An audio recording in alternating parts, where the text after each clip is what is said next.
بسم اللہ الرحمن الرحیم الحمدللہ وکفا وسلام علی عبادہ الذین اصطفیٰ خصوصاً علی سید الرسل وخاتم الانبیاء اما بعد فقد قال اللہ تبارک و تعالی کما ورد فی سورۃ التوبہ براءۃ من اللہ ورسولہ الی الذین عاہدتم من المشرکین۔ قطع تعلق کا اعلان ہے اللہ اور اس کے رسول کی طرف سے ان لوگوں کو جن سے تم نے معاہدہ کیا مشرکوں میں سے۔ صدق اللہ العظیم۔ لفظ لفظ نور اور حرف حرف روشنی سے آراستہ نور قرآن کے ساتھ طاہر بخاری آپ سے مخاطب ہے۔ ناظرین، ہم ایک بہت خوبصورت سیکوینس کے ساتھ تحریک اسلامی اور نبی اکرم رسول محتشم صلی اللہ علیہ وآلہ وسلم کا وہ عظیم انقلاب جس نے انسان فرد سے لے کر معاشرہ تک ہر ایک کی کایا پلٹ دی، تصور اور تخیل تبدیل ہو گئے۔ گزشتہ 3 روز قبل ہم نے 2 مکی صورتیں انعام اور الاعراف اس کا مطالعہ کیا، جس میں آخری وارننگ مشرکین مکہ کو جاری کی گئی اور انہیں بتا دیا گیا کہ جس طرح تم سے پہلی قومیں اور مختلف امتیں انہوں نے گریز کا اور سرکشی کا راستہ اختیار کیا اور پھر اللہ کا عذاب ان پر کس طرح نازل ہوا اور کس طرح وہ نیست و نابود ہوئیں، اگر تم نے بھی یہی روش اختیار کی تو پھر تمہارے لیے بھی کوئی رعایت نہ ہوگی۔ ان کے پاس امان تھی۔ امان کس چیز کی تھی؟ کہ نبی اکرم رسول محتشم صلی اللہ علیہ وآلہ وسلم کا وجود مسعود مکہ مکرمہ میں تھا۔ نبی اکرم صلی اللہ علیہ وآلہ وسلم مکہ مکرمہ سے ہجرت کر کے مدینہ منورہ تشریف لے گئے تو ان سے مشرکین عرب اور مکہ کے قریش سے یہ امان چھن گئی۔ اب وہ اس نعمت سے محروم ہو گئے اور اب ان کو آخری وارننگ دینے کے بعد ان پر عذاب کا سلسلہ شروع ہوا، اور اس عذاب کی اولین کڑی ناظرین غزوہ بدر ہے، جس میں ان کے 70 سورما، جس میں عتبہ بن ربیعہ جو اشراف قریش میں بھی بلندتر مقام کا حامل تھا، اور پھر ابو جہل جس کو نبی اکرم صلی اللہ علیہ وسلم نے اس امت کا فرعون قرار دیا، ایسے ان کے سردار اس مارکے میں کام آئے۔ اور ناظرین، اس کے ساتھ جو اگلی 2 صورتیں ہیں، سورہ انفال اور سورہ توبہ۔ سورہ انفال ہجرت مدینہ کے بالکل اوائل ایام میں، اور اس میں غزوہ بدر کے سارے واقعات ہم دیکھتے ہیں، اور پھر یہ دونوں صورتیں مدنی ہیں، اور اس میں ان کے مضامین میں، ان کے اسلوب بیان میں اور ان کی سلاست اور ان کی روانی میں ایک ایسا اتصال ہے کہ جس کے سبب بعض مفسرین نے ان کو ایک ہی سورہ قرار دیا، لیکن اگرچہ اس کا حقیقت سے کوئی تعلق نہیں ہے۔ اور سورہ توبہ قرآن پاک کی وہ واحد سورہ ہے جس کے آغاز سے قبل بسم اللہ الرحمن الرحیم نہیں ہے، اور اس کا سبب بنیادی تو یہی ہے کہ نبی اکرم رسول محتشم صلی اللہ علیہ وآلہ وسلم نے جو چیز ہمیں جس طرح عطا کی، ایمان کا تقاضا یہ ہے کہ ہم اسی طرح آپ کے حکم کے آگے سر تسلیم خم کر دیں۔ لیکن بہت خوبصورت قول حضرت علی المرتضیٰ کرم اللہ تعالی وجہ الکریم کا اس موقع پر آپ نے کہا کہ بسم اللہ الرحمن الرحیم، اس میں اللہ تعالیٰ کے عظیم المرتبت اسماء الرحمن اور الرحیم یہ ان سے آراستہ بسم اللہ الرحمن الرحیم ہے، لیکن یہ سورہ جو ہے یہ تو ہاتھ میں تلوار لے کر نازل ہو رہی ہے، اور اس میں مشرکین عرب کے لیے ایسی وعید ہے کہ جس کے بعد ان کے لیے اس خطے میں رہنے کا کوئی جواز اور کوئی سوال ہی نہیں تھا۔ نبی اکرم رسول محتشم صلی اللہ علیہ وسلم ایک عظیم لشکر کے ساتھ جب رومن امپائر سے نپٹنے کے لیے مدینہ منورہ سے نکلے تو ارد گرد کے بہت سے قبائل جو بظاہر تو مسلمانوں کے حلیف تھے، لیکن اندر سے انہیں مسلمانوں کا یہ فروغ اور یہ عروج اور ارتقاء، بلندی اور پیشوائی کسی طور پر نہیں باتی تھی، ان کے اندر ایک طمانینت سی پیدا ہوئی، اور یہ خیال کرنے لگے کہ پہلے تو چھوٹے چھوٹے مارکے تھے، اب دیکھتے ہیں کہ دنیا کی سب سے بڑی طاقت کے ساتھ یہ ٹکرانے جا رہے ہیں اور کس طرح بچ نکلتے ہیں۔ نبی اکرم رسول محتشم صلی اللہ علیہ وسلم کے جانثار ساتھی منصور ہو کر، کامیاب ہو کر، مظفر ہو کر اس مارکے سے واپس آئے، تو اب یہ موقع تھا کہ اس طرح کے جتنے قبائل ہیں جو کسی معاہدے یا کسی وعدے کے سبب مسلمانوں کے ہاتھوں سے محفوظ تھے ان کے ساتھ دو ٹوک بات کی جائے۔ چنانچہ 9 ہجری کو حضرت ابوبکر صدیق کی قیادت میں حج کا قافلہ ابھی مکہ پہنچ نہیں والا تھا کہ سورہ توبہ کی یہ آیات، جس میں مشرکین عرب کے لیے دو ٹوک اعلان تھا کہ اب ان کو اس خطے میں اگر رہنا ہے تو اسلام کی اطاعت اور اسلام کے دامن محبت میں آنا ہوگا۔ آپ نے حضرت علی مرتضیٰ کرم اللہ تعالی وجہ الکریم کو اپنی سواری دے کر مکہ مکرمہ کی طرف روانہ کیا۔ اور ناظرین، یہ ایک خوبصورت اور محبت آمیز منظر، حضرت ابوبکر صدیق مکہ مکرمہ کے قریب ہیں اور جا رہے ہیں، اور پیچھے سے حضرت علی المرتضیٰ آپ کے ساتھ شامل ہونے کو ہیں، ابھی وہاں پہنچے نہیں ہیں۔ حضرت ابوبکر صدیق کہتے ہیں کہ لوگو، یہ مجھے تو میرے آقا کی سواری کی آواز آ رہی ہے۔ سبحان اللہ۔ حضرت علی المرتضیٰ پہنچے، آپ نے پوچھا، علی آپ امیر ہیں یا مامور؟ فرمایا نہیں، امیر آپ ہی ہیں، میں تو یہ آیات اور یہ احکام لے کر آیا ہوں۔ چنانچہ یوم النحر حضرت علی المرتضیٰ نے عقبہ کے جمرہ کے مقام پر قرآن پاک کی سورہ توبہ کی 40 آیات ان کی تلاوت کی، اور اس کے ساتھ ہی اعلان فرما دیا کہ اس سال کے بعد کوئی مشرک حج نہیں کرے گا، برہنہ طواف آج کے بعد بالکل بند ہے، اہل ایمان کے بغیر کوئی جنت میں نہیں جائے گا، اور عہد شکنی کے سبب کوئی رعایت نہیں ہوگی، تمام معاہدات ختم کر دیے جائیں گے۔ اور اس کے بعد ایک اور اہم بات یہ تھی کہ جزیرہ عرب میں اب اگر کسی نے رہنا ہے تو وہ صرف اسلام کے دامن کرم اور رحمت کے ساتھ وابستہ ہو کر ہی رہ سکتا ہے۔ چنانچہ اس اعلان کے بعد بہت جلد، چند ہی مہینوں میں جزیرہ عرب اسلام کے نور سے پوری طور پر آراستہ ہو گیا، اور مشرکین اس خطے سے مکمل طور پر نکل گئے۔ ناظرین، یہ خوبصورت موضوعات اور عنوانات، اس کا آج ہم قرآن پاک کے 10ویں پارے کی منتخب آیات کی روشنی میں جائزہ اور مطالعہ لیں گے، اس سے نور اور روشنی حاصل کریں گے، اور یہ جانیں گے کہ یہ عظیم انقلاب نبی اکرم رسول محتشم صلی اللہ علیہ وآلہ وسلم آپ کے ورود مسعود کے سبب کس طرح آیا۔ اور ناظرین، جہاں ایک دلچسپ بات آپ سے شیئر کرتا چلوں کہ اورینٹلسٹ اور مستشرقین، ان کی اس بات پر بہت دلچسپی تھی کہ وہ کتاب انقلاب، وہ کتاب ہدایت جس نے دنیا کے اندر یہ عظیم انقلاب برپا کیا، اس کی نزولی ترتیب کیسی اور کون سی تھی جس کے سبب یہ سب کچھ اس طرح وقوع پذیر ہوا۔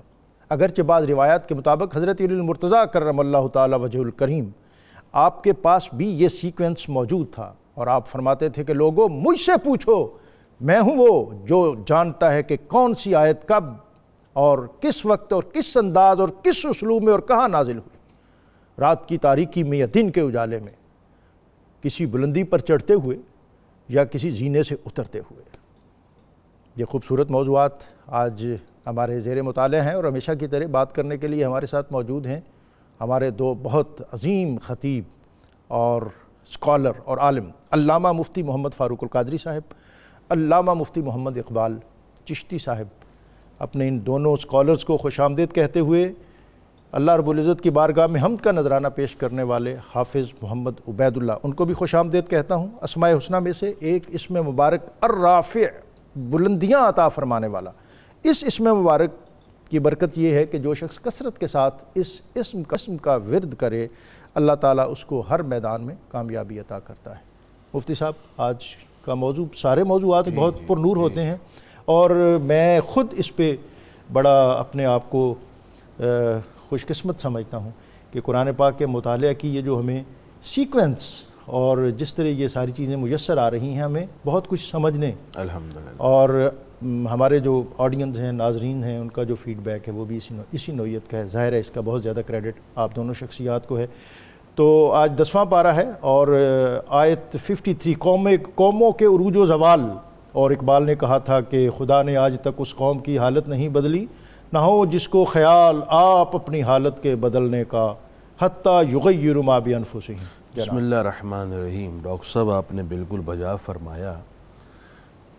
حدیث پاک کے مطابق یہ کتاب قرآن صبح قیامت تک کبھی پرانی نہیں ہوگی۔ واہ، سبحان اللہ۔ اس کو پڑھنے والا ہر مرتبہ ایک نئے پہلو سے روشنی حاصل کرتا اور حدیث شریف بھی ہے کہ اس کے عجائبات جو ہیں علمی عجائبات وہ کم نہیں ہوں گے. کم نہیں ہوں گے. بحمداللہ ہم آج تک جب بھی قرآن مجید پڑھتے ہیں بہت ساری نئی روشنیاں ہماری آنکھوں کو خیرہ کرتی ہیں. الحمدللہ. اللہ ہماری اس توفیق کو قائم رکھے. آمین. جو آپ نے اقبال کا شعر پڑھا وہ دراصل اسی آیت 53 کا ترجمہ ہی ہے. اللہ تعالیٰ نے ارشاد فرمایا ذَلِكَ بِأَنَّ اللَّهَ لَمْ يَكُ مُغَيِّرًا نِعْمَةً أَنْعَمَهَا عَلَىٰ قَوْمٍ حَتَّى يُغَيِّرُوا مَا بِأَنفُسِهِمْ. فرمایا اور یہ اس لیے ہوا کہ اللہ کسی قوم سے جو نعمت دی تھی بدلتا نہیں جب تک وہ قوم خود نہ بدلے. ڈاکٹر صاحب اس میں اللہ تعالیٰ نے اپنا ایک سنت، اپنا ایک طریقہ، اپنا ایک قانون بتایا کہ میں جب کسی قوم کو کوئی نعمت دیتا ہوں اگر قوم اس نعمت کو خود ہی پس پشت ڈال کر تنزلی کی راہ اپنا لے تو پھر میں وہ نعمت اس سے چھین لیتا ہوں اور اس کو زوال کے سپرد کر دیتا ہوں. یہ قوموں کے عروج اور زوال میں جو اسباب محرک ہوتے ہیں ان میں سے ایک یہ بھی ہے. جس قوم کو اللہ مثلاً آپ دیکھیے حضرت موسیٰ علیہ السلام کی قوم ہے، اللہ نے کس قدر نعمتیں فرمائیں، ان پر من و سلوہ اتارا. میرا خیال ہے کہ شاید انسانی تاریخ میں کسی کو بھی اتنی نعمتوں سے میسر نہیں آئی جتنی قوم موسیٰ کو آئی ہیں. لیکن ہر مرتبہ انہوں نے پھر ان کو عذاب بھی بڑے کثرت سے آئے ہیں، مسلسل عذاب آتے رہے. لیکن عذاب آنے کے بعد 2 یا 3 سال تک وہ درست راہ پر رہتے، اس کے بعد پھر وہی پرانی روش اختیار کر لیتے، پھر اور عذاب آ جاتا. تو اس سارے تناظر میں اور اس آیت کے تناظر میں ایک اصول اور ضابطہ جو ہمیں ملتا ہے کہ اللہ تعالیٰ کی نعمت کی ناقدری، ناسپاسی، ناشکری بندے کو زوال کی طرف لے جاتی ہے. بحیثیت قوم ہم دیکھیں تو اللہ تعالیٰ نے پاکستان کی صورت میں ہمیں عظیم ترین نعمت عطا فرمائی. یقیناً ہم ہندوستان میں غلامی کی زندگی گزار رہے تھے. آئے روز ہندو جو ظالم، جن کے اندر ایک انانیت، جن کے اندر ایک برتری کا زوم تھا، وہ ہمارے ساتھ جو ظالمانہ سلوک کرتے تھے اس کی مثالیں آج کل گجرات کے اندر مسلمانوں کو مارا جا رہا ہے، کبھی مساجد پر حملے ہو رہے ہیں، دوبارہ یہ وہاں پر وبا شروع ہو چکی ہے. اور مفتی صاحب دنیا میں اندر جو آزادی کی تحریکیں ہیں اس کے لیے کشمیر کی تحریک نسلیں گزر گئی ہیں. اقوام متحدہ کی قراردادیں موجود ہیں لیکن ظالم بنیاں ہندو پھر بھی ماننے کو تیار نہیں. اور اللہ کی یہ نعمت اللہ نبی اکرم صلی اللہ علیہ وسلم کے قدموں کے سبب صرف 5-7 سال کی جدوجہد کے سبب جدوجہد سے ہمیں اللہ نے عطا فرما دی. ہمیں مخلص لیڈر دیے، عظیم تر شہداء کے خون کی قربانیوں سے یہ نعمت ہمیں ملی. الحمدللہ. اب جب یہ نعمت ہمیں ملی تو ہم نے اس نعمت کے حصول کے بعد کچھ ذمہ داریاں ادا کرنی تھی. جو قوم نعمت کی ناقدری کرتی ہے یہ قانون الہی بتا رہا ہے کہ پھر اللہ تعالیٰ اس کو زوال کے سپرد کرتا ہے. اب اس میں ہماری ذمہ داری کیا تھی؟ بنیادی طور پر 2 بڑی ذمہ داریاں تھیں ڈاکٹر صاحب. پہلی ذمہ داری یہ تھی کہ ہم اتحاد، اتفاق اور یونٹی سے سیسا پلائی ہوئی دیوار بن کر رہتے. اور دوسری بڑی ہماری ذمہ داری یہ تھی کہ ہم سنت رسول سے لا تعلقی کا اظہار نہ کرتے. لیکن مجھے افسوس سے کہنا پڑتا ہے کہ مجموعی طور پر بحیثیت قوم ہم نے ان دونوں جو ضابطے تھے، جو ہماری ذمہ داریاں تھیں، ان کی کوئی پرواہ نہیں کی.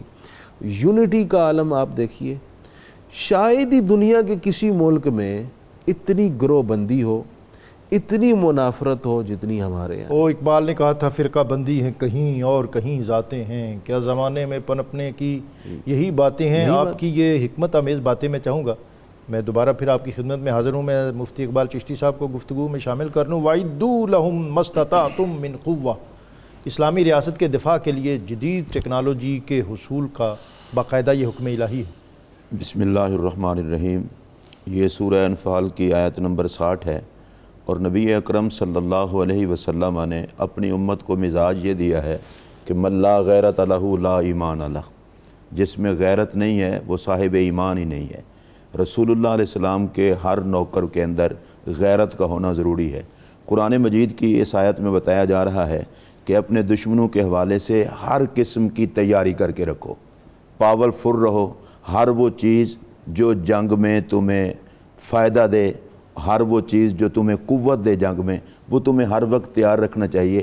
اور قرآن مجید نے اس کی وجہ بتائی۔ وجہ کیا ہے؟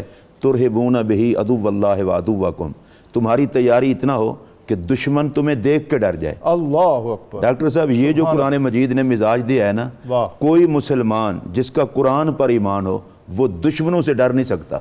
وہ اپنے آپ کو اس حالت میں رکھے کہ دشمن ان سے ڈریں۔ اور رسول اللہ علیہ السلام نے اس کا عملی مظاہرہ بھی کر کے دکھایا۔ نبی پاک کے صحابہ جب عمرے کے لیے گئے اور بیمار تھے تو مشرکین مکہ نے کہا ان کو تو یثرب کے بخاروں نے مار رکھا ہے، کمزور ہیں، کیسے یہ کریں گے طواف؟ تو میرے پاک نبی علیہ السلام نے فرمایا سینہ تان کے اور کندھے ہلا ہلا کے اکڑ کے چلو، جس طرح پہلوان اکھاڑے میں مد مقابل کو للکارتا ہے۔ حالانکہ نبی پاک نے عاجزی کا درس دیا ہے، قرآن عاجزی کا درس دیتا ہے، وگرنہ وہاں دکھانا یہ مقصود تھا۔ اللہ کی بارگاہ میں عاجزی اور چیز ہے، لیکن جس عاجزی کو دیکھ کر دشمن تمہیں کمزور سمجھنے وہ نہیں کرنا۔ طواف بیت اللہ کرتے ہوئے بھی تم اس طرح چلو کہ دشمن کو پتہ چلے تم پاور میں ہو۔ اور ہم جب غزوہ خندق کو دیکھتے ہیں تو غزوہ خندق کے موقع پر نبی پاک علیہ السلام نے پیٹ پر پتھر باندھے ہوئے ہیں، صحابہ نے پیٹ پر پتھر باندھے ہوئے ہیں۔ حالانکہ پتھر باندھنے سے بھوک ختم نہیں ہوتی، لیکن نبی پاک علیہ السلام نے اپنی امت کو درس دیا کہ دشمن تمہیں بھوکا نہ سمجھے۔ جو لوگ اپنے آپ کو بھکاری اور بھوکا سمجھتے ہیں ان کا شاید رسول کرم سے کوئی تعلق نہیں ہے، اور جن کا نبی پاک کی ذات سے تعلق ہوتا ہے وہ اپنے آپ کو غیرت کے ساتھ رکھتے ہیں، اور وہ دشمنوں کے سامنے سر نہیں جھکاتے، سر صرف خدا کے آگے جھکاتے ہیں۔ اور اس آیت کریمہ میں کمال یہ ہے، چونکہ قرآن ہے تو ہر قسم کی یہ قوت کے نیچے مفسرین نے لکھا ہے ہر وہ اسلحہ اور جتنے آلات حرب جنگ میں تمہیں قوت دے سکتے ہیں وہ اس قوت میں شامل ہیں۔ یعنی بنیادی طور پر جو ہمارا دین ہے وہ شان و شکوہ اور عظمت اور رفت کا امین ہے۔ بالکل۔ اس کے علاوہ ہر قسم کا اسلحہ اس میں شامل ہے، وہ صرف نیزے، تلوار اور اس وقت تک نہیں، بلکہ آج جتنے میزائل ہیں، ایٹمی پاور ہے، یہ سب کچھ اس میں آ جاتی ہے۔ اور ڈاکٹر صاحب، اللہ تعالیٰ نے قرآن مجید میں فرمایا ایک تو وہ دشمن ہے جو تم دیکھتے ہو، اور ایک وہ ہیں جو تم نہیں دیکھتے، لیکن میں رب تو جانتا ہوں نا۔ تیاری اتنا کر کے رکھو، خفیہ دشمن ہو یا اعلانیہ دشمن ہو، وہ تمہاری تیاری کو دیکھ کر تم سے ڈرتے رہیں۔ اور پھر نبی پاک علیہ السلام نے اپنی امت کو قرآن مجید میں ایک اور درس بھی دیا۔ ظاہر ہے آپ تیاری کرو گے تو اس پر مال و دولت بھی خرچ ہوگا، تو نبی پاک علیہ السلام پر اترنے والی کتاب نے کہا جو کچھ تم اللہ کے راستے میں خرچ کرو گے مالک تمہیں اس کا اپنی شان کے مطابق اجر بھی دے گا۔ سبحان اللہ۔ یہ مت سمجھنا کہ جو خرچ کرو گے وہ تمہارا مال ویسے ہی جائے گا۔ نبی اکرم صلی اللہ علیہ وسلم کی پاک بارگاہ میں ایک بندہ آیا اونٹنی لے کر، اور اس میں ناک میں نکیل پڑی ہوئی تھی۔ عرض کی یا رسول اللہ ھذہ فی سبیل اللہ، یہ میں اللہ کے راستے میں پیش کرتا ہوں۔ تو میرے پاک نبی علیہ السلام نے اس کی اونٹنی کو قبول فرماتے ہوئے فرمایا قیامت کے دن خدا تجھے اس کے بدلے میں 700 اونٹنیاں عطا فرمائے گا، اور ان کے ناکوں میں نکیل پڑی ہوگی۔ اور یہ جو جہاد کے حوالے سے تیاری کا مسئلہ ہے، بنیادی طور پر قرآن مجید میں اللہ تعالیٰ نے فرمایا ہے کہ راہ خدا میں جہاد کر ہی وہ سکتے ہیں جو دنیا کی زندگی کو آخرت کی زندگی پہ بیچنا جانتے ہوں۔ اور جہاد میں کبھی مسلمان کا یہ مقصد نہیں ہوتا کہ میں جاؤں گا تو ہر حال کے اندر ہی میں فاتح بن کر آؤں گا۔ یہ جہاد بڑی عجیب اللہ کی طرف سے عطا کردہ مسلمانوں کے لیے نعمت ہے۔ مسلمان کٹ جائے تو شہید، اور مسلمان اگر فاتح ہو کر آئے گا تو غازی۔ مسلمان کو شکست کبھی نہیں ہوتی، صرف اس میں فرق یہ ہے غیرت کے ساتھ دین کی خاطر، ایمان کی خاطر وہ جہاد میں جائے، اس میں غرض و غایت کوئی اور نہ ہو۔ اس آیت کریمہ سے جو میں سمجھا ہوں وہ میں عرض کر دیتا ہوں کہ ہر وقت کلمہ پڑھنے والے کو اللہ کی ذات پر بھروسہ کرتے ہوئے تیار رہنا چاہیے جہاد کے لیے۔ اچھا، اس میں ایک اور بات بھی ہے، ہمارے یہاں ایک رواج ہے او جناب رہنے دیں، جو کچھ ہو رہا ہے اللہ خیر کرے گا، رب پہ چھوڑیں۔ تو یہ رب پہ چھوڑنے کا قرآن نہیں بتا رہا، تیاری کر کے پھر رب پہ چھوڑیں۔ اور آج ہمارے ہاں کوشش یہ ہے کہ تم کچھ نہ کرو سب کچھ رب ہی کرے گا۔ یہ تو پھر بنی اسرائیل والا طریقہ ہے کہ ہم یہاں بیٹھ کر نظارہ کرتے ہیں، نعمتیں کھاتے ہیں، جو کرنا ہے رب نہیں کرے۔ قرآن کی آیت بتا رہی ہے کہ امت مسلمہ کو ہر وقت تیار رہنا چاہیے اور دشمنوں کے لیے تیاری کر کے اعتماد اللہ کی مدد پہ رکھنا چاہیے۔ مفتی صاحب کچھ ایڈ کرنا چاہیں تو، اور اس کے ساتھ ہی میں یہ بھی درخواست کر لوں کہ سورہ توبہ جو شروع ہو رہی ہے اس کا تعارف اور اس ضمن میں بھی آپ جو فرمانا چاہیں. بسم اللہ الرحمن الرحیم. ڈاکٹر صاحب جو قبلہ مفتی صاحب نے آیت کریمہ پڑھی ہے، اس کی روشنی میں خراج تحسین پیش کرنا چاہوں گا افواج پاکستان کے ان قابل لوگوں کو جن کی محنت، جن کی مشقت اور جن کی شب و روز کی کوششوں کی بدولت پاکستان آج ایک ناقابل تسخیر طاقت ہے. الحمدللہ الحمدللہ ہم نے توپوں سے لے کر ہم نے ایٹم بم تک بنایا ہے، اور اللہ کے فضل سے ہم اس سے بہت آگے جائیں گے انشاءاللہ. آج دنیا جو ہماری آنکھ میں آنکھ ڈال کر بات نہیں کر سکتی، آج جو بھارت جیسا ظالم دشمن ہماری طرف اقدامی کارروائی نہیں کرتا، تو اس کا سبب یہ آیت مقدسہ ہے جس پر عمل پاکستان نے کیا ہے. الحمدللہ ہمارے جو نوجوان نسل، میں ان سب سے گزارش کروں گا اپنی بہترین صلاحیتیں آپ یہ فضولیات میں صرف نہ کریں. آپ اپنی صلاحیتیں، آپ کا علم یہ یاد رکھیے، یہ اس قوم کی، یہ اس ملک کی امانت ہے. یقیناً یہ رسول اللہ صلی اللہ علیہ وسلم نے جو ہمیں رہنے کے لیے گلدستہ عطا کیا ہے، اس کے دفاع کے لیے ہم نے اپنی تمام تر بہترین صلاحیتوں کو بروئے کار لانا ہے. اس کے لیے محنت اور کوشش کریں، اور پاکستان کو اس سے زیادہ بہترین دفاعی ہتھیار اور اسلحہ اور ایجادات کے لیے اپنی کوششیں کریں. جو سورہ ایک کال لے لیں، لوگ آپ سے بات کرنا چاہتے ہیں. جی السلام علیکم. محمد جاوید صاحب. جی وعلیکم السلام. جی کوٹ غلام محمد سندھ سے آپ کو خوش آمدید. جی السلام علیکم سر. جی وعلیکم السلام. بات یہ ہے کہ آپ کا پروگرام میری والدہ 13واں دن ہے، ان سے ماشاءاللہ دیکھ رہے ہیں، اور ہم بہت ہی اس سے مستفید بھی ہو رہے ہیں. جی اور اللہ تعالیٰ آپ کو خیر و برکت عطا فرمائے. جزاک اللہ. کیا سوال کرنا چاہتے ہیں؟ سوال یہ تھا کہ کیا یہ واقعی ہے کہ قرآن شریف میں کہ جیسے ہمارے اعمال ہوں گے ویسے حکمران ہوں گے؟ اور دوسرا سوال یہ تھا کہ کیا داڑھی کٹوانا حرام ہے؟ جیسے اعمال ویسے حکمران. اور دوسرا سوال یہ ہے کہ داڑھی اس کا کٹانا یا اس کا رکھنا کہاں تک کیا ہے؟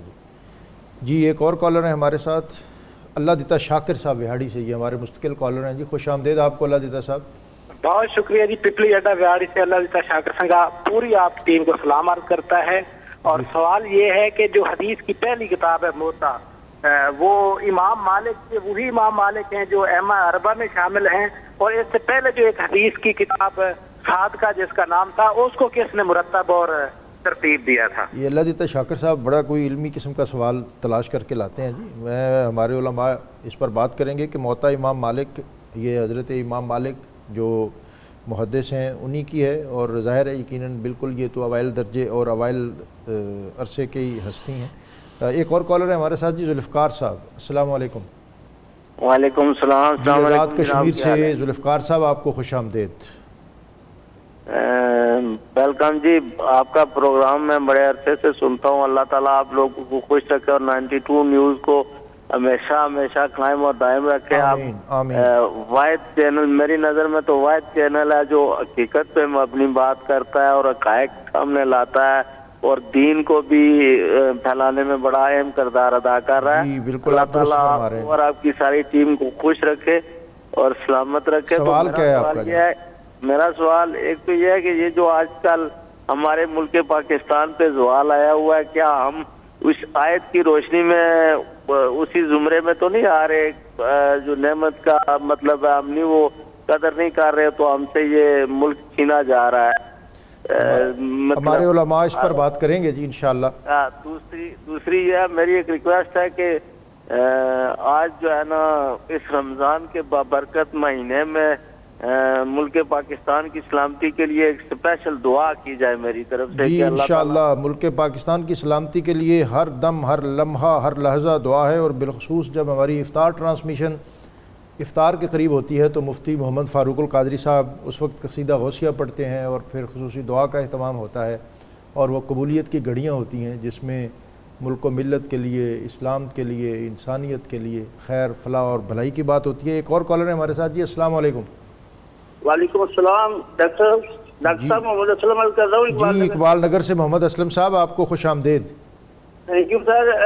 یہ میں گزارش کروں گا کہ جہاز جو ہے نا اس کا جو طریقہ کار ہے وہ یہ ہے کہ آج رمضان کے مہینے میں بھی لوگوں کو جہاز کی ضرورت ہے کہ جو مہنگائی پہ اتنا زور ڈالا ہوا ہے اور لوگوں کا احساس نہیں کرتے. تو میں یہ عرض کروں گا کہ ایک ہوں مسلم حرم کی پاسبانی کے لیے نیل کے ساحل سے لے کر تابخا کی کاشگر. جی بہت شکریہ. دنیا بھر میں تو جہاں کوئی فیسٹیول ایسے آتے ہیں ان کے قومی، دینی یا ملی، تو وہاں تو قیمتیں نیچے ہو جاتی ہیں. آپ کی اس بات کی جو ہے اس کو آگے بڑھاتے ہوئے میں پوری پاکستانی قوم کو یہ درخواست کروں گا کہ دنیا کا یہ اچھا طریقہ ہے کہ وہ لوگوں کے لیے اپنے مختلف فیسٹیول جو ہیں اس موقع پر قیمتیں کم کرتے ہیں، ان کے لیے آسانیاں پیدا کرتے ہیں. ہمیں بھی ایسا ہی کرنا چاہیے. مفتی صاحب موضوع بھی ہے اور یہ کچھ سوال ہیں، اس میں سے کوئی ایک سوال لے لیں کیونکہ ہم بریک پہ جانے والے ہیں. سوال ایک آیا ہے. ایک تو یہ ہے کہ جی یہ جیسے اعمال ویسے حکمران، جاوید صاحب نے پوچھا ہے کہ کیا اس طرح کا کوئی فرمان ہے یا ایسے کوئی؟ الناس علی دین ملوکہم، فرمان شیخ سعدی رحمۃ اللہ علیہ نے ایک قول لکھا ہے کہ ہمیشہ رعایا اپنے حکمرانوں کے راستے پر چلتی ہے. آج جو سیاسی کشمکش اور منافرت اور آپس میں ناشائستگی اور بد زبانی ہے، اس کا اثر آپ قوم پر دیکھ رہے ہیں. ہاں یہ بھی ہو سکتا ہے کہ قوم کے اجتماعی بد عملی کی وجہ سے اللہ تعالیٰ بطور عذاب کے ان حکمرانوں کو مسلط کر دے. ایسا بھی ہوا ہے تاریخ میں، یہ بھی امکان بہرحال اپنی جگہ موجود ہے. ابھی سورہ توبہ اس کا آغاز بھی ہے اور اس پر بھی آپ سے کچھ قیمتی باتیں سننی ہیں، لیکن یہاں وقت ہے ایک بریک کا. ناظرین بریک سے واپس آئیں گے تو کچھ کالرز کے جو سوالات ہیں ان پر بھی بات کریں گے اور ہمارے آج کے جو موضوعات اور منتخب آیات اس حوالے سے بھی اپنے علماء سے اکتساب علم کریں گے. سورہ قرآن میں آپ کو ایک مرتبہ پھر خوش آمدید. سورہ انفال اور سورہ توبہ ان کے منتخب مضامین، آیات، ان سے ہم اکتساب فیض کر رہے ہیں. اور ناظرین حسن اتفاق کے جب ہم سورہ انفال اس پر گفتگو کر رہے ہیں اور سورہ انفال کا بہت زیادہ حصہ بہت سے احکامات غزوہ بدر کے حوالے سے ہیں اور آج 12 رمضان المبارک ہے، تو حفیظ جلندری نے جب غزوہ بدر کی تفصیل اپنے اشعار میں قلم بند کی تو اس نے لکھا کہ دوم تھا سال ہجری، 12ویں تھی ماہ رمضان کی، ادھر سے جا رہی تھی ایک جماعت اہل ایمان کی. تو 12 رمضان المبارک یعنی آج کا دن وہ عظیم تر دن ہے کہ جب نبی اکرم رسول محتشم صلی اللہ علیہ وآلہ وسلم ایک مختصر اپنے جانثار صحابہ کی جماعت لے کر مدینہ منورہ سے نکلے. اس نے لکھا کہ یہ لشکر ساری دنیا سے انوکھا تھا، نرالا تھا، کہ اس لشکر کا افسر ایک کالی کملی والا تھا، نہیں تھا 313 سے آگے تک شمار ان کا، سنا یہ ہے کہ ان کے ساتھ تھا پروردگار ان کا، نہ تیغ و تیر پہ تکیا، نہ خنجر پہ نہ بھالے پر، بھروسہ تھا فقط تو ایک کالی کملی والے پر. غزوہ بدر، اقبال نے جس کے بارے میں کہا تھا کہ فضائے بدر پیدا کر، فرشتے تیری نصرت کو اتر سکتے ہیں گردوں سے قطار اندر قطار. اب بھی ہمارا اپنا جو تقریباتی کیلنڈر ہے اس کے مطابق اس کا دن 17 رمضان المبارک آئے گا، تو پھر ہم انشاءاللہ اس کے واقعات پر اور اس سے جو حاصل شدہ نتائج بطور خاص ہیں اس پر بات کریں گے.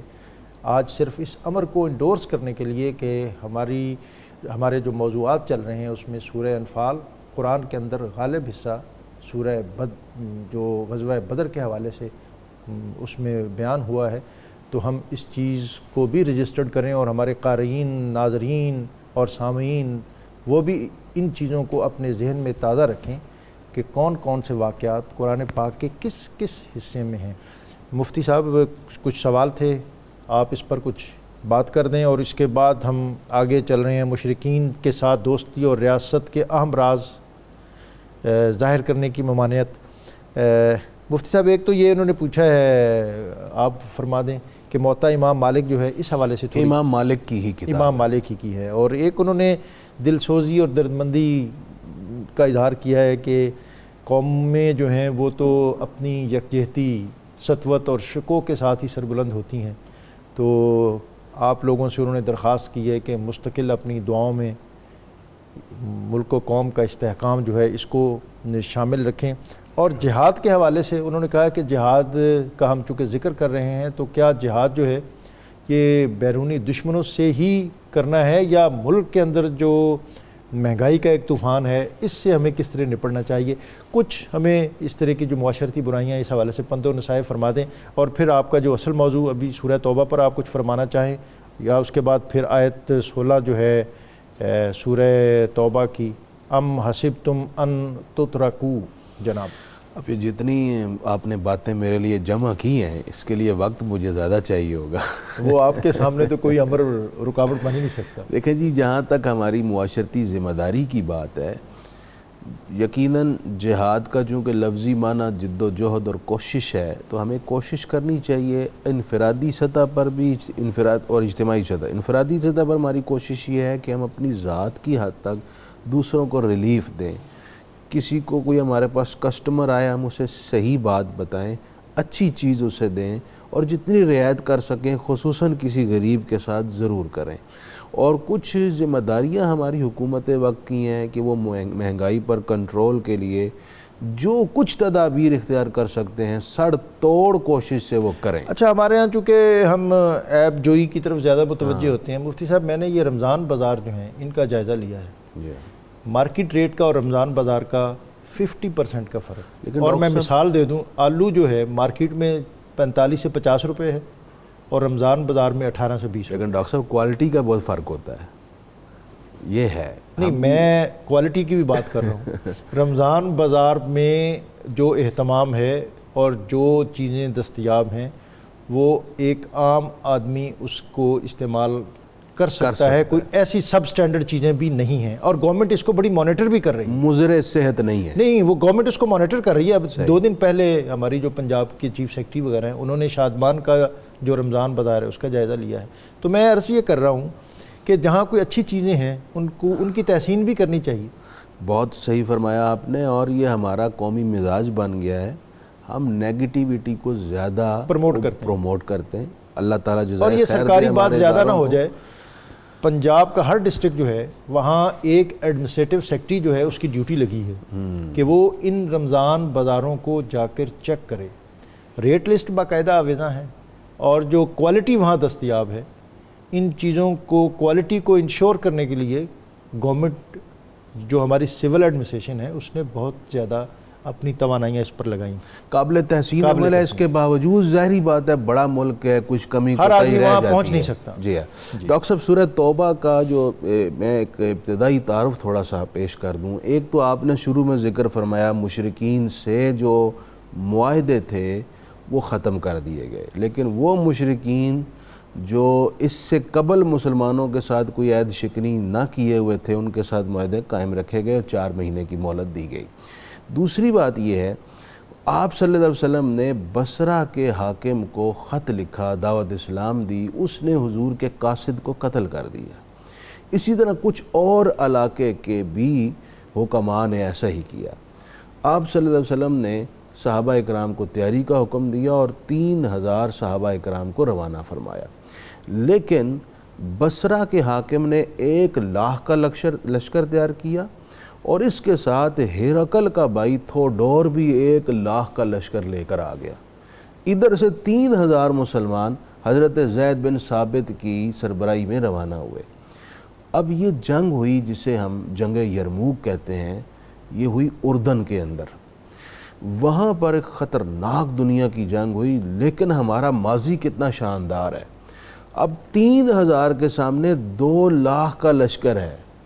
ڈاکٹر صاحب غور کیجئے، اور جو سرفروشی کے مناظر اور مظاہر دنیا نے اس غزوہ تبوک میں دیکھے. یہ غزوہ تبوک سے قبل کی بات. اس کے بعد پھر مسلمان غزوہ تبوک کے لیے روانہ ہوئے. اب جب یہ جمع ہوئے اردن میں، تو سب 3000 کا لشکر 2 لاکھ کے سامنے کھڑا ہے، لیکن مسلمانوں پر ان کی کثرت کی ہیبت طاری نہ ہوئی. پوری استقامت کے ساتھ کوہ گراں بن کر کھڑے رہے. پھر جب جنگ شروع ہوئی، چشم فلک نے بھی آج تک تاریخ انسانیت میں ایسا منظر نہ دیکھا تھا کہ 3000 مسلمانوں نے 1 لاکھ کو وہاں پر تہہ تیل اور کر نبی دیا، اکرم صلی اللہ علیہ وسلم مسجد نبوی میں بیٹھ کر اس کی کمنٹری فرما اور رہے اس کے سارا براہ راست دیکھ کر مسلمانوں کو بتا رہے تھے کہ اب زید بن ثابت شہید ہو گئے، اور تلوار آ گئی حضرت جعفر طیار کے پاس، وہ بھی شہید ہو گئے، عبداللہ بن رواحہ کے ہاتھ میں آ گئی کمانڈ، وہ بھی شہید ہو گئے۔ فرمایا اب تلوار اللہ کی تلوار نے تھام لی ہے، خالد بن ولید نے، اور اللہ تعالیٰ نے 3000 کے لشکر کو 2000 پر فتح عطا فرمایا۔ اور اس کے بعد پھر جب ہرقل بھی دوبارہ اس کی بدلہ لینے کے لیے اٹھا، حضور علیہ السلام نے پہلے ہی اقدامی نوعیت کی کارروائی فرمائی اور جنگ تبوک کے لیے آپ آئے، اور آپ نے شام کے ارد گرد جتنے علاقے تھے ان سب کو فتح کر لیا، جس سے اس قدر ہیبت طاری ہوئی کہ ہرقل سٹیپ ڈاؤن کر گیا اور مسلمانوں کی طاقت کو دنیا تسلیم کرنے لگ پڑی۔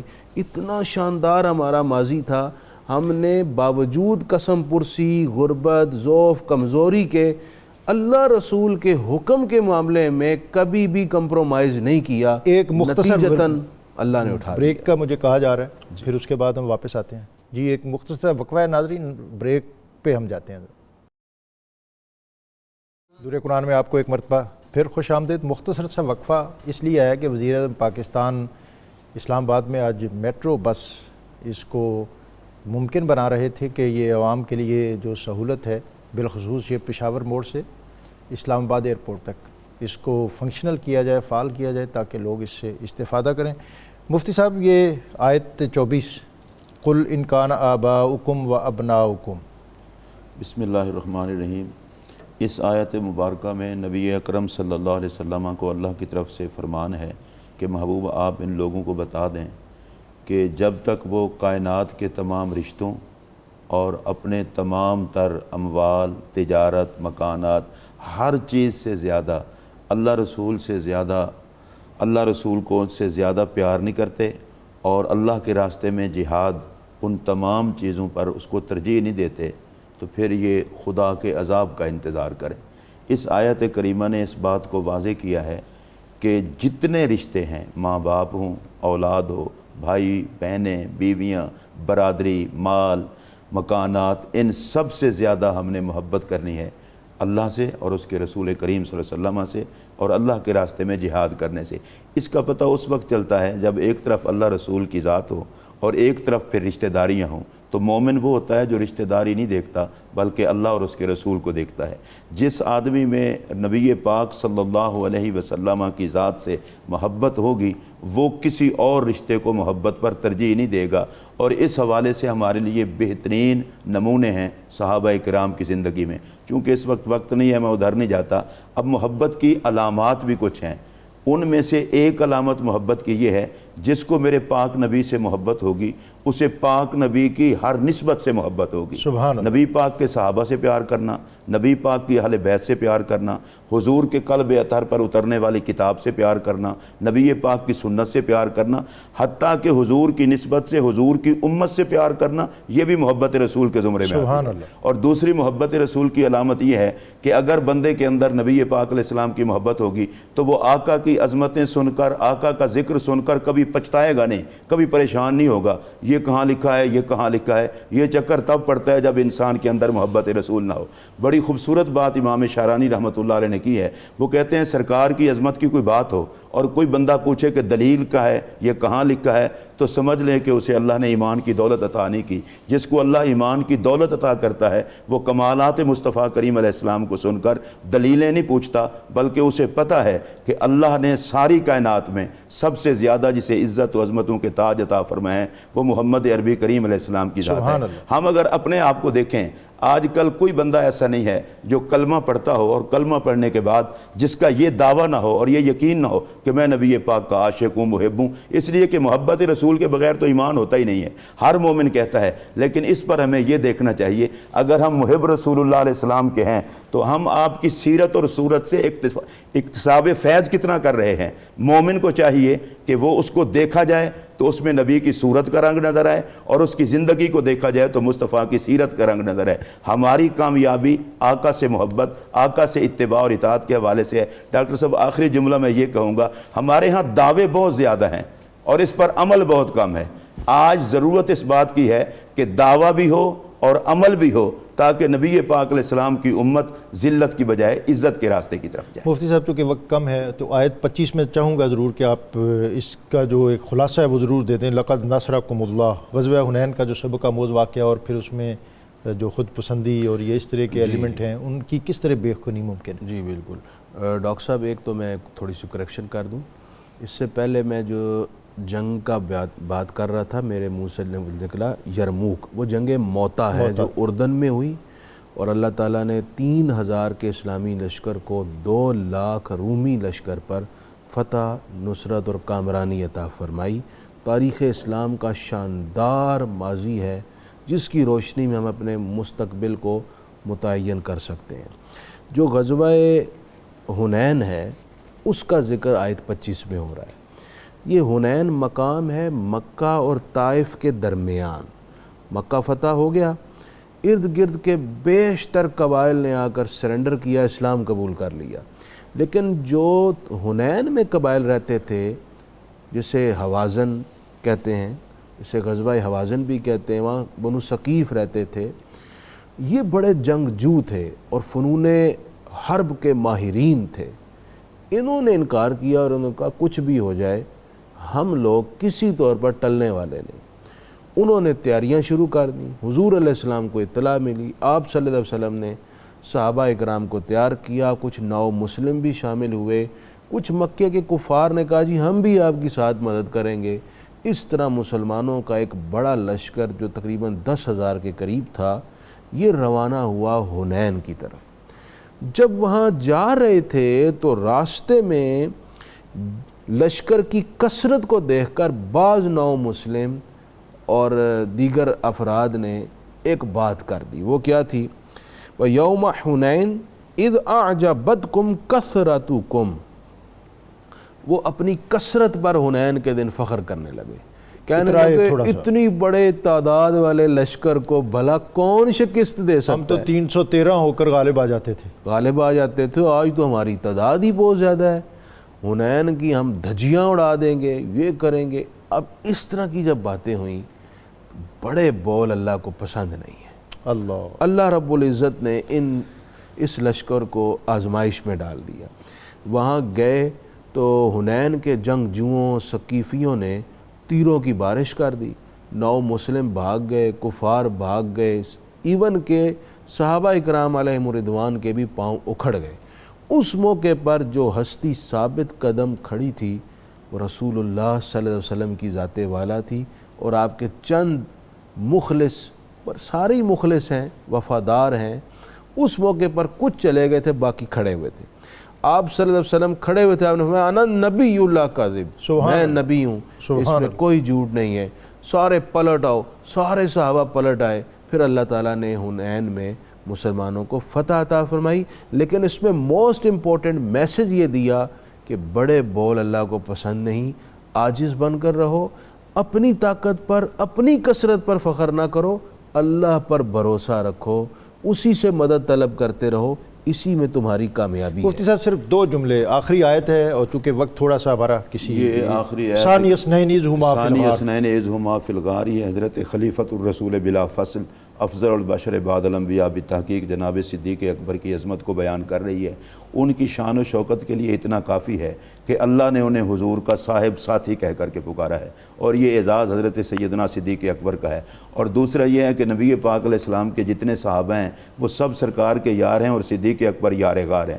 اور صدیق اکبر کا مقام جو ہے نا حضرت مفتی صاحب، اقبال جب وہ حاضر ہوئے نا سارا سامان لے کے، تو اقبال نے کہا کہ اتنے میں وہ رفیق نبوت بھی آ گیا، جس سے بنائے عشق و محبت ہے استوار، لے آیا اپنے ساتھ وہ مرد وفا سرشت، ہر چیز جس کا چشم جہاں میں ہو اعتبار، بولے حضور چاہیے فکر عیال بھی، کہنے لگا وہ عشق و محبت کا رازدان، اے تجھ سے دیدہ مہو انجم فروغ گیر، اے تیری ذات باعث تکوین کائنات، پروانے کو چراغ تو بلبل کو پھول، بس صدیق کے لیے ہے خدا کا رسول بس۔ مفتی محمد اقبال چشتی صاحب، مفتی محمد فاروق القادری صاحب، آپ کا بہت زیادہ شکریہ، آپ کی بہت قیمتی باتیں ہمارے لیے حرز جاں، روشنی، رہنمائی کا باعث۔ اور آج کا قرآنی وظیفہ، جس شخص کی اولاد نہ ہو وہ 40 دن تک 1000 مرتبہ لا الہ الا ہوا رب العرش العظیم اس کا وظیفہ کرے، اللہ تعالیٰ اس کی مراد پوری کرے گا۔ اللہ رب العزت کی بارگاہ میں حمد کا نذرانہ حافظ عبید اللہ۔ وہ مالک ہے جہاں بر کا، وہی قسمت بناتا ہے، وہ مالک ہے جہاں بھر کا، وہی قسمت بناتا ہے، نصیبوں میں لکھے جس کے اسے در پر بلاتا ہے، نصیبوں میں لکھے جس کے اسے در پر بلاتا ہے، یہاں تک سیم ساری اسی مالک کی ہے لوگو، یہاں تک سیم ساری اسی مالک کی ہے لوگو، کہ پتھر میں بھی کیڑے کو وہی رازق کھلاتا ہے، کہ پتھر میں بھی کیڑے کو وہی رازق کھلاتا ہے، قیادت بھی اسی کی ہے، عبادت بھی اسی کی ہے، قیادت بھی اسی کی ہے، عبادت بھی اسی کی ہے، وہی رہبر بناتا ہے، وہی سجدے کراتا ہے، وہی رہبر بناتا ہے، وہی سجدے کراتا ہے، وہ مالک ہے جہاں بر کا، وہی قسمت بناتا